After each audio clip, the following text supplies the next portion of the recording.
ठीक है। अच्छा, ये भी बड़ा इतराज आता है कि यार कुरान इतनी अहम किताब है जो मुसलमानों का अकीदा है अल्लाह की, हजूर के जमाने में क्यों नहीं इसको कंपाइल किया गया है? ये इतना अहम काम क्यों हजूर ने नहीं करवाया? आप सल्लल्लाहु अलैहि वसल्लम के ज़माने में उसको लिख लिया गया था। मुझे सवा यानी पूछना ये है कि कंपाइल से मुराद क्या है?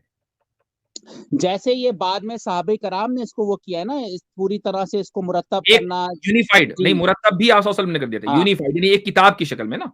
जी जी जी। ओके। जी। उसकी जो वजह है वो ये है कि आप सल्लल्लाहु अलैहि वसल्लम पर आखिर तक के वही आती रही, और जो कौन सी आयत किस जगह आ रही है उसकी तरतीब किसी को नहीं मालूम थी। रसूलुल्लाह सल्लल्लाहु अलैहि वसल्लम को भी तरतीब उस वक्त मालूम होती थी जब वो आयत नाजिल हो जाती।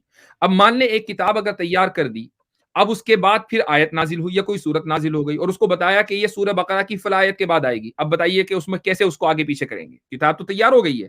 इसलिए आप सल्लल्लाहु अलैहि वसल्लम ने कोई यूनिफाइड वर्जन जो है कुरान का वो अपनी जिंदगी में तैयार नहीं कराया। हाँ, कुरान की आयतें लिखवा ली थी, उनको याद करवा दिया था, और एक आदमी को नहीं बल्कि सोयो आदमी को याद करवा दिया था।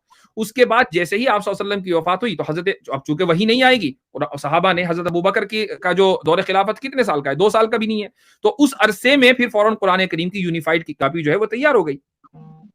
अच्छा, मैंने ये भी पढ़ा है कि इन सूरतों के नाम भी हजरत मोहम्मद ने ही शायद रखे हैं, राइट? मैंने नहीं, यहाँ तक सूरतों के पढ़ा नाम में नहीं, नहीं, नहीं, नहीं, सूरतों के नाम कुछ आप सल्लल्लाहु अलैहि वसल्लम ने रखे हैं, और कुछ सूरतों के नाम जो है वो सहाबाए किराम ने अपनी समझ के एतबार से कह लें या अपनी मालूमात के एतबार से उन्होंने रखे हैं। उसके बारे में हम ये नहीं कह सकते कि हर सूरत का नाम जो है वो आप सल्लल्लाहु अलैहि वसल्लम ने रखा है। हाँ, सूरतों की जो तरतीब और आयतों की जो तरतीब है वो आप सल्लल्लाहु अलैहि वसल्लम ने दी है। यानी जो राइटर है उसका इंटरेस्ट इतना नहीं है कि नाम कैसे रखने हैं, कैसे उसको रखना है, ये सब इंसानों से अल्लाह पाक करवाते हैं काम। नहीं, उसकी देखें, सहाबाए किराम का जो अमल है, ये भी हदीस से हमें मालूम है कि वो मिन जानिबिल्लाह होता है, अगर सहाबाए किराम किसी एक बात के ऊपर इज्मा कर लें, इत्तेफाक कर लें। चूंकि आपको मालूम होना चाहिए कि इज्मा जो है, वो शरीयत के 4 जो रिसोर्सेज हैं, उसमें से एक है।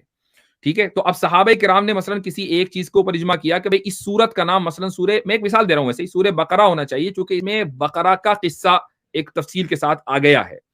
तो वो बकरा हो गया। लेकिन जो जो सूरत का बुनियादी मैसेज है, वो उससे कोई फर्क नहीं पड़ा। मान लीजिए किसी सहाबी ने कहा कि नहीं, मैंने ये सुना है या मेरे एतबार से इस सूरत का नाम ये नहीं वो है, इससे सूरत तो नहीं बदल गई या सूरत का बुनियादी मैसेज नहीं बदल गया, ऐसा नहीं हुआ। जी, ठीक है।